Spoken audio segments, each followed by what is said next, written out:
Hey guys, tonight on Beer Geek Nation, we're going to be looking at Bell's Oberon Ale.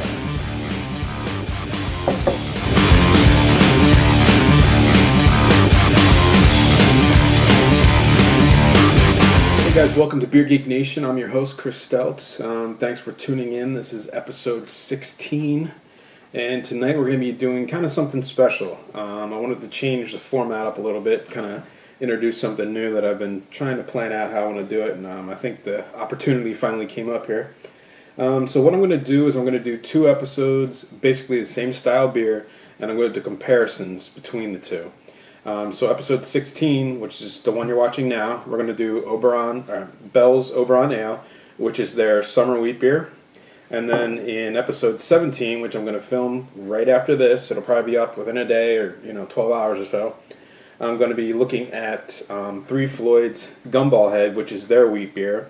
This is a year-round. This is a seasonal. This is an excellent wheat beer. I've never had Oberon, but I know from basically the point of view from both breweries, they both took the wheat beer and kind of turned it on their head and kind of made it their own thing, which is a very good thing because a wheat beer, it's a solid beer. It's a good session beer. But a little change in a wheat beer isn't going to hurt anybody. And both of these are just, from what I understand, well, I know this one is just a phenomenal session beer. 4.8%, hopped out of its mind, great wheat flavor, great hop flavor. This is 5.6%. From what I understand, it is hopped. It has a different taste. So I'm looking forward to trying this one. And again, this is going to be episode 16, which is now. And the next episode, we're going to look at Gumball Head from Three Floyd's, which is a very comparable beer. And I'm going to tell you, basically summertime beers, these might be the two that you want to look for.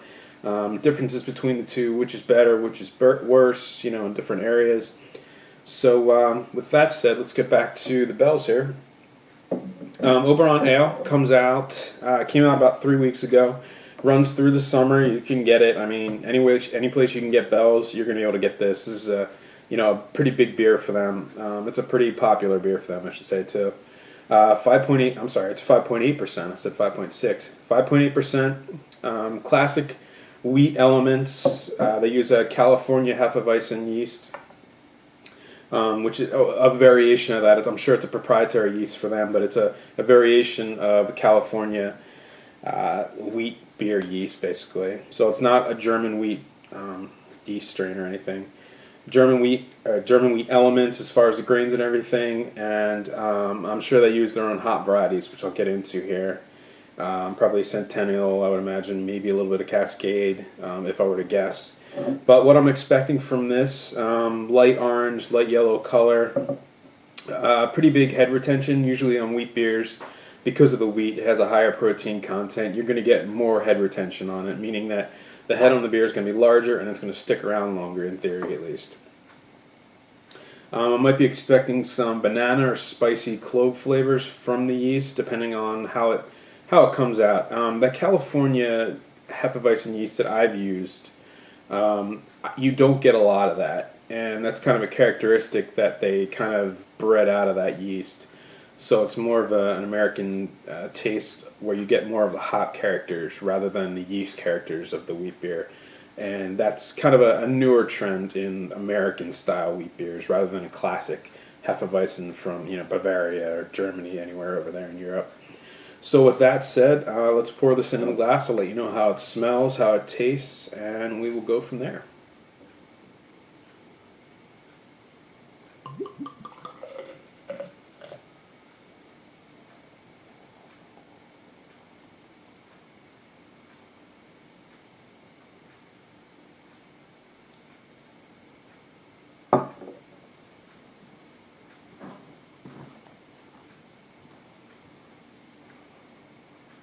Yeah, so first off, let me apologize for that poor shot. I used a different glass. I wanted to use an official wheat beer glass and all that. It was a little bit harder to shoot than I thought it was going to be, and because it was a wheat beer, I didn't even think about it. They tend to create a lot more head because of the wheat, and that's kind of what happened. But the shot gave you a little bit of the general idea of the color and the head and everything. And you can see right now that was 5 minutes ago, and the head on this thing is still about 2 fingers. It was almost 4. White, fluffy. You can draw on it. It looks like snow. The other thing I want to talk about is this is an unfiltered beer. So what you want to do when it gets to the bottom of wheat beers, most of the time they're going to be unfiltered. The exception on the top of my head was the Sam Adams Hefeweizen, which is a joke. It's a clear Hefeweizen. Didn't make sense to me. But anywho, when you're gonna see yeast sediment at the bottom of these bottles. Bell's is pretty good about it. A lot of their beers are bottle fermented or unfiltered. Two Hearted Ale, I think, is unfiltered too. But anyway, with that, on this style of beer, not Hefeweizen, a wheat beer, you want to get that yeast character. It's an important part of the beer. So what you want to do when you get to the bottom, there's an eighth or so left. Swirl it around, and you're just going to want to dump it in. I did it earlier, and it's going to create a little bit of haze or cloud in there. That's the yeast. A little bit of vitamin B, never hurt anybody. That's all it's going to do to you. And it is going to give your beer more character as far as spiciness. Maybe a little bit of banana. I'm not sure about this one yet because they are using that the U.S.-based Hefeweizen yeast, actually California-based. But upon pouring it, I didn't get any aroma out of it like I did some of their other beers, Hop Slam, Bell's Two Hearted. I wasn't really expecting it. You're not supposed to out of wheat beer. It's a light beer. So let me tell you what it does smell like. Yeah, it's very traditional. I say that with some hesitation because I'm getting orange and a little bit orange, a little bit of lemon zest, very little from the hop characters, and that's kind of uncharacteristic of a traditional wheat beer, the German European style wheat beers. But at the same time, I'm getting a little bit of spice, a little bit of clove, a little hint of banana from the yeast I think they used, and I'm also getting a bready, kind of malty character, which is very traditional from a Hefe. So you have basically two elements. You have the American style of the hops, which are kicking in, and then you have the traditional malt and yeast characters that are also there. So it's another example of Bell's kind of taking a style and doing their own thing with it, which is very cool. Yeah, it kind of smells like Sprite almost, like that lemon lime. Zest kind of smell, a little bit of orange in there, definitely a lot of a bready character, a little bit of spiciness from the yeast.